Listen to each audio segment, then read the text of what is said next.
Hola, hoy vamos a hablar sobre la cintura pélvica, más conocido como cadera. La cadera se trata de una de las articulaciones más complejas del cuerpo humano. Este une el tronco con la extremidad inferior y por lo tanto su buen funcionamiento es fundamental para que todo nuestro cuerpo pueda moverse correctamente. Junto con la musculatura que la rodea, soporta el peso del cuerpo en posturas tanto estáticas como dinámicas, también permite ángulos de la inclinación y el centro de gravedad se concentra en la pelvis, entre otras cosas más. Además, por su proximidad, las caderas están fuertemente ligadas al estado de abdominales inferiores, glúteos y piernas. Entrenando esta zona ayuda tanto a tener fuerza de las caderas y así también como a lograr estabilizar la pelvis y por ende a proteger la zona lumbar. La cadera está formada por un solo hueso llamado hueso coxal, como también hueso ilíaco. Los dos huesos coxales en unión del sacro forman una gran estructura ósea llamada pelvis. El hueso coxal, en su estado primitivo, se divide en tres, los cuales serían el ilion, el pubis y el isquion. Estas tres están articuladas. También está el sacro, hueso conformado por la unión de 5 vértebras sacras fusionadas. Este es el más ancho en las mujeres que en los hombres, y también está el coxis. Las articulaciones permiten giros a través del eje del segmento corporal, los cuales facilitan movimientos mecánicos, proporcionándole elasticidad y plasticidad al cuerpo. También saber que la cadera dispone de 3 grados de libertad, permitiendo la realización de ciertos movimientos. En este sistema articular podemos observar los siguientes movimientos según su clasificación de articulaciones, las cuales son la articulación sacroiliaca. Está al lado de la parte inferior de la columna vertebral, debajo de la zona lumbar y sobre el coxis. Conecta el sacro con el coxal y está catalogada como sinartrosis. Genera dos tipos de movimiento, las cuales son la nutación, que es cuando la base del sacro se inclina hacia abajo y adelante mientras que la punta se dirige hacia arriba y atrás. El otro movimiento es la contranutación, es cuando el sacro se inclina hacia arriba mientras que la punta se inclina hacia abajo. Son movimientos que se dan en el parto o continuamente al andar. La otra articulación es la sínfisis púbica, es la articulación que une los huesos coxales a través del pubis, es decir, entre pubis. Esta articulación está catalogada como anfiartrosis, por lo que la sínfisis púbica logra separarse en cierto grado durante el parto. La otra articulación es la coxofemoral, punto de unión entre el miembro inferior, que es el fémur, con la cintura pélvica. Genera todos los movimientos de la enartrosis, como por ejemplo, flexión, el cual el muslo se levanta hacia el abdomen. Los grados de flexión tienen variaciones y esta se realiza de forma activa o pasiva. La activa no es tan amplia como la pasiva. Si la rodilla se encuentra extendida, la flexión de cadera no superará los 90 grados, mientras que si la rodilla se encuentra flexionada, la cadera alcanza los 90 grados de flexión y en algunos casos supera los 120 grados. Si analizamos la flexión pasiva de cadera, su amplitud siempre superará los 120 grados, pero si la rodilla se encuentra flexionada, la cadera puede sobrepasar los 140 grados, pudiendo llegar en algunos casos a tocar la rodilla con el pecho. Extensión. Como ven, se inclina hacia la nalga. La extensión está limitada por el ligamento iliofemoral. La extensión pasiva no es más de 20 grados, si se fija en el pie en el suelo y se proyecta el cuerpo hacia adelante, mientras que si se acerca el tobillo a la espalda, se alcanza los 30 grados. En estos dos movimientos, como podemos ver, el fémur se mueve alrededor de un eje transversal que pasa a la vez por la fosita del ligamento redondo y por el vértice del trocánter mayor. Abducción.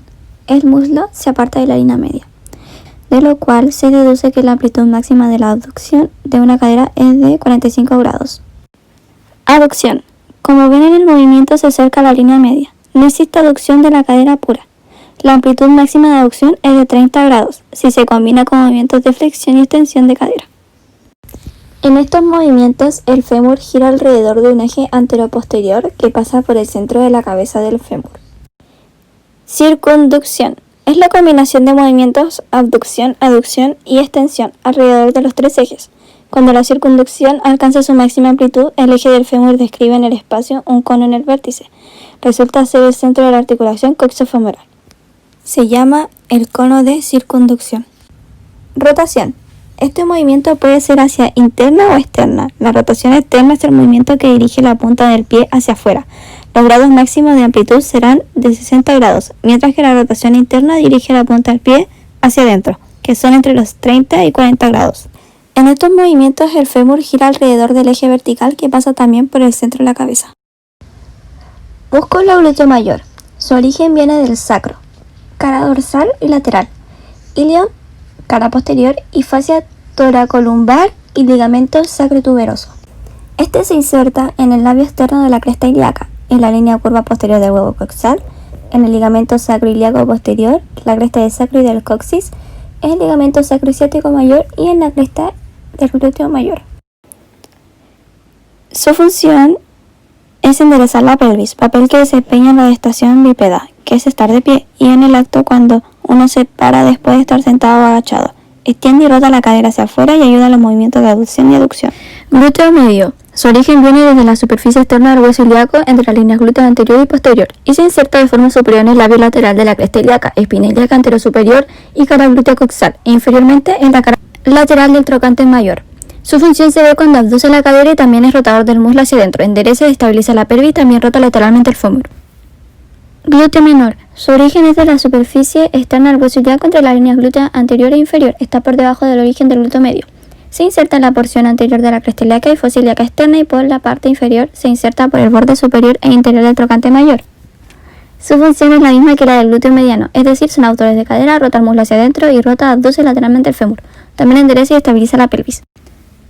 Pirámide de la pelvis o piriforme. Su origen va desde el sacro al trocánter mayor del fémur. Se inserta por dentro en la cara anterior de las vértebras sacras, por fuera de la parte media del borde superior del trocánter mayor.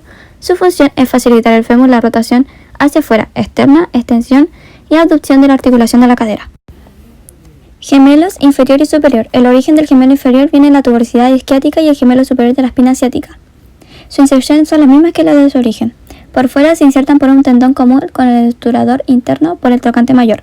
La función de ambos es que son rotadores del muslo hacia afuera y también de aducción y extensión de la articulación de la cadera.